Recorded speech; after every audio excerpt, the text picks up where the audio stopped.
What's going on, everyone? This is Jabari K. Smith, and you're watching The Professional Athlete.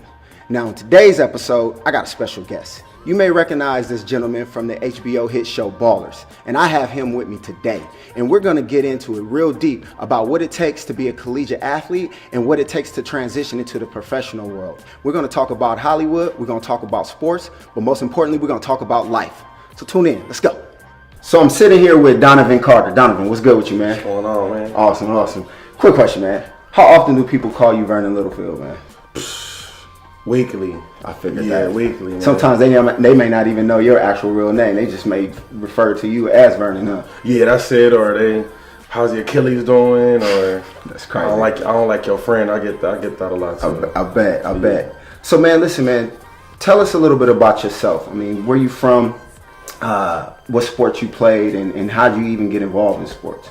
I'm from out here. I was born in D.C. Mm-hmm. My mother was she from Maryland, so I was born in D.C. Moved to Atlanta when I was 2.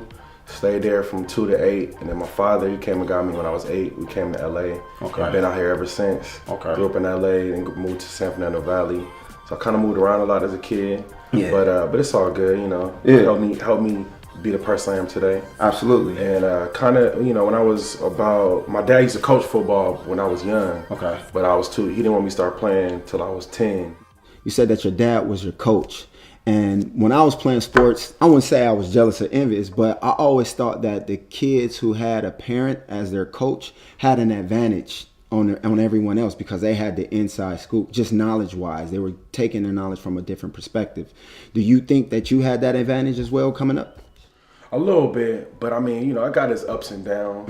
Because even when we leave the game, my dad still want to coach me, still want to get on me. Makes sense. And I mean, it was cool. You know, it was cool for that. But I mean, my dad, he was tough. He just wanted to see me, you know, do the best I can. I feel like some fathers, they kind of live through you. Absolutely. Because they made mistakes and they don't want to see you make the same. So like every game, you always ask me like, did you do your best? Did you give all you could? Yeah. And I'm just like, no, like, you know, I'm tired. Like it's something like let's talk about this tomorrow, man. Like the game just ended. I want to have fun because I mean you're young at the time. Exactly. So what moment in your life in football had the most important impact on you, whether it was positive or negative?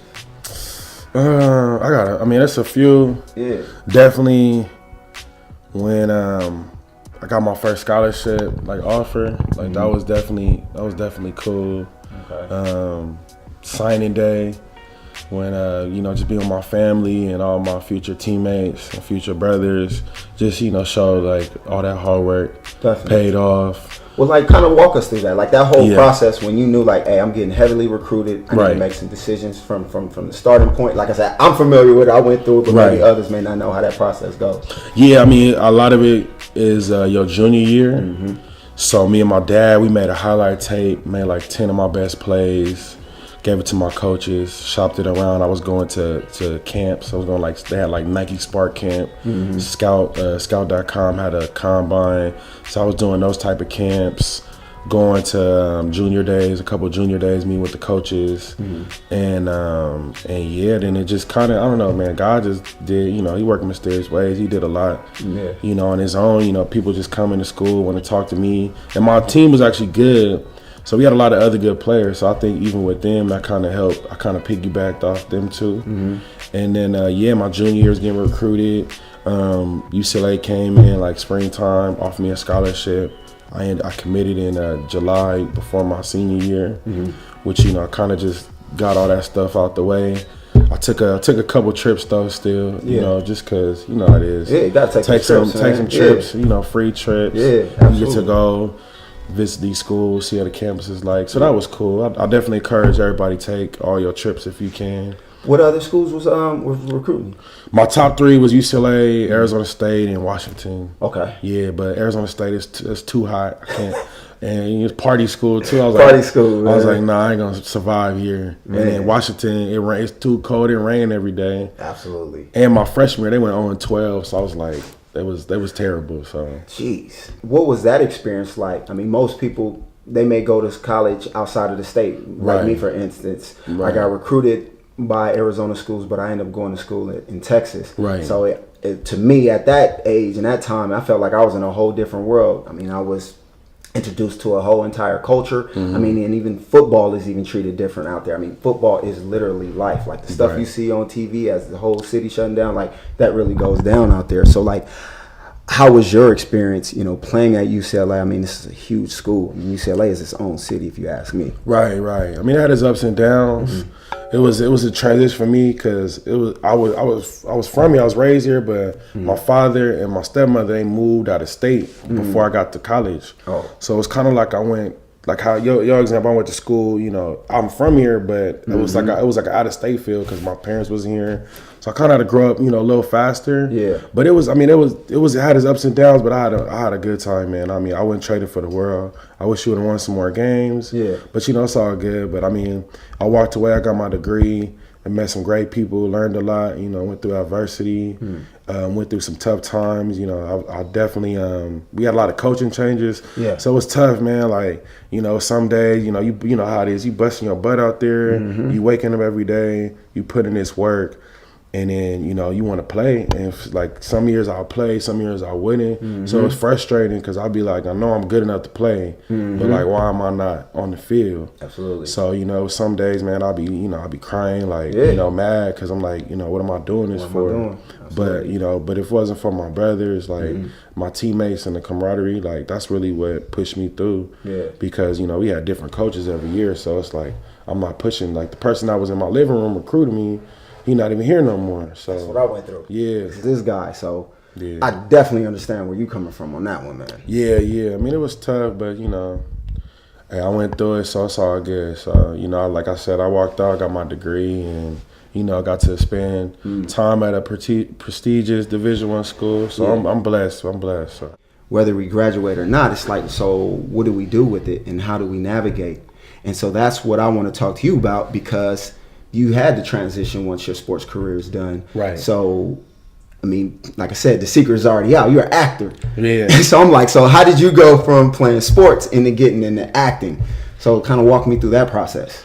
Yeah, man, God is good, man. First of all, I give him all the praise and glory. Yeah. But I like after I got done with school, I was still like, football, NFL, because I spent all this time, on the field doing all this stuff. I was like, I might as well. I went to UCLA.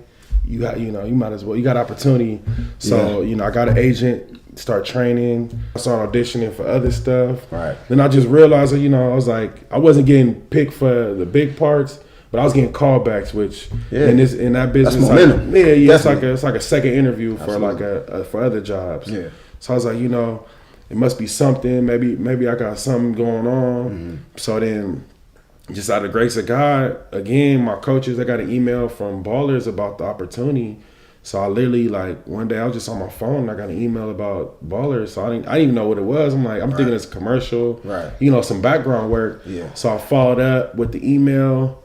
They called me back for another audition, then another. It ended up being like 10 auditions in the span of like 3 months. And then got blessed with the part. And then, man, then I've just been, riding the wave ever since. So Absolutely. Yeah.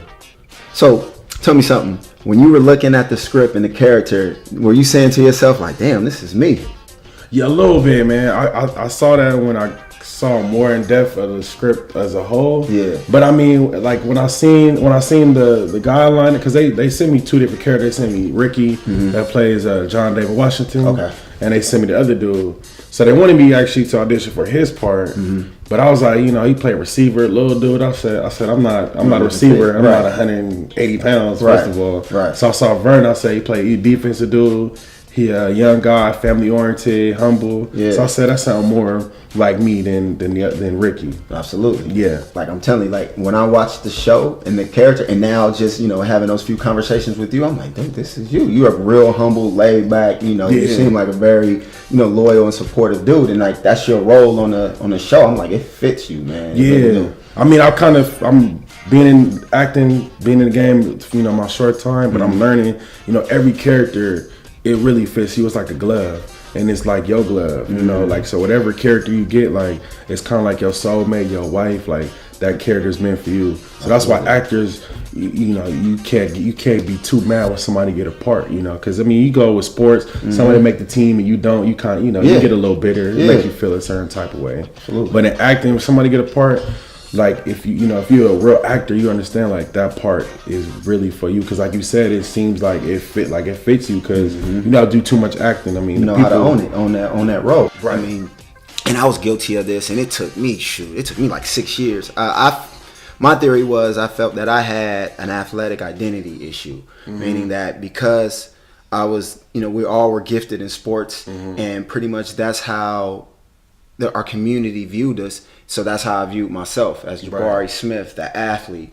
So once that was cut short, like, hey, I mean, you can play sports recreation, but you're not going to get paid for it, and you're not going to be on this large stage. I had an issue like, well, damn, who am I? What do I have to contribute, to my community, to the world, where I can still, one, like you said, get that same fulfillment of doing something positive and doing something constructive, but at the same time, get that same rush. I mean, and you can attest to this. Though nothing feels like, I haven't reached the feeling since like running out of the tunnel, like and like nothing can compare to that. So like you spend your entire life like kind of chasing that. I mean, it may be a high, chasing that high, or just chasing that feeling. And so when it comes to careers, you got to have a pretty solid career to even get close to that. Do you feel that acting now kind of gives you that same type of rush? It do. I mean, my first day on set, like I had them butterflies. Like I was nervous, like how you are. When you before the game, you got them jitters, and that's when for me, like that's the feeling I want. That's that. But it just showed like that you care about it. When you scared, you nervous like that. That means you care about it because you want to do good. If you don't have that, then I feel like it's something wrong. Absolutely. I mean, of course it eases and you get a little bit more comfortable, Right. But I mean that initial feeling, it should feel like that. I totally agree. I definitely agree. If it doesn't give you, like you said, those butterflies or that rush or that sense of like I'm really challenging myself and stepping outside my comfort zone, and I would tell everyone that's watching this, reevaluate what you're doing for your life. Like honestly. And I was we had like former players come back and talk to us. And like someone be like, like you said, there's not that feeling like you said walking up the tunnel. A lot of them would say like, oh, if you when you get married or the birth of your first child. But to me, I'm like that's it. Like that's the only excitement you got. That's all I got to look for is those three occasions. Like golly. I was like, there's got to be more. There's got to be more. But I mean, I understand that's a sacred feeling too. But for me, it's like I want it got to be more to life than those three highlights right now. So absolutely, absolutely. So Donovan, man, what is it like, working with big stars like John David Washington and The Rock? It's cool, especially with them. They came from sports backgrounds too. They did. So they can relate. We kind of relate to each other. How these athletes kind of we kind of cling to other athletes. Absolutely. But it's been cool. We push each other. We pick each other up. We cheek each other. But man, it's been a blessing, man. Dwayne, he's such a cool dude. Just to see how he, present himself and how he, he treats everybody the same. No matter if you, actor to the person on the camera to if you work in the craft services. Wow. And he's such a good, humble dude. He work hard. He come prepared, and he just lead by example. And same with John David. He come from where he come from with his background. But I mean, he one of the hardest working dudes I know. He's so focused and he just laser sharp. So I learned from them dudes because they a little older than me. So I just learned from them and just do my part. And Dwayne, he's been a big help to me because, like I said, it's been my first role. Right. I never, I didn't come from the Juilliard's background. Right. But he kind of just told me, he got me some good advice. He said, man, just be you, man. Like we hired you for you. Have you ever like put it into perspective? Like, man, this isn't small. This is huge. A little bit. Like my first year before, because we did the pilot in January 2014, and then we didn't start shooting the series till November. And so that was a long time. That's like 10 months. I had it like to myself, getting my mind right. It's like, to me, it's like somebody says, you had to try, you make the team, and then then the first game of the season is November. Right. But there's no practice. There's no practice, or training camp. So yeah, like it took me like some days I'll be excited, and other days I'll be tripping out. I'll be like, man, you about to be on HBO, like you I'm like, man, you better not choke. Just in my head, like but it was cool though. I didn't know what was gonna come about it, but I knew I was like, man, it's a good opportunity. And just do the best you can do. That's all anybody could ask for. That's like crazy. Yeah. Man, that's like playing football in week 1, you get a win, but then you go all the way to the national championship. Exactly. It's like, damn. Yeah. And without no training. Or, I was going to acting class, but like something like that is just like, it's like ball, you could practice all you want. But when you get in that game with them live bullets, like it's a little different. So thank God you did play ball. I mean, you're used to managing pressure and stress. I mean, shoot, we play in front of 80,000, 90 plus. Right. And it's like, hey, you either do it or you don't. And so I feel, and maybe you can attest to this, it's like, it's kind of the same mentality. Do you feel that, well, let me ask you, what do you take from what you've learned from playing sports your entire life, and how did you transition it into your everyday life now, including your current profession? Man, at first I took my work ethic, my competitive, like that's all we preach at UCLA is, man, competitive greatness, just compete. So I just took that, and I took learn like same way I had to learn my plays, focus on learning the playbook. Did the same thing with my lines, my script. Taking direction from my coaches, same way I take direction from my directors, my producers, and like just like in football, you just, man, good or bad play, you got to move on and fast. And same thing with acting, every take, just move on, do the best you can do, right? And just and just be you. That's it. Right. A lot of stuff. You go in a game and you do a move or you do something, and you don't even know how you do it. You just got to just read and react quick, and just just listen, take direction, and just work. Work hard and smart, and that's what I learned from college. So man, what you got? What you working on next, man? What's in the future? Just right now, Baller season 3 comes out July this summer. And man, just auditioning. Want to start getting into writing. Doing some other stuff on the side. But definitely, man, I got to get a movie this year. That's all I've been praying for. That's my goal. Okay. And just get something outside of Ballers, and just take it and just keep running with it. That makes sense. Yeah. So where can people find you, man? So I got Instagram, I got Twitter, Snapchat, Facebook, all Donovan W Carter, and add me and follow the life. Okay. Yeah. Well, man, we about to wrap this thing up. One thing I want to ask you, well, 2 things I want to ask you. Okay. If you can do it all over again, what would you change?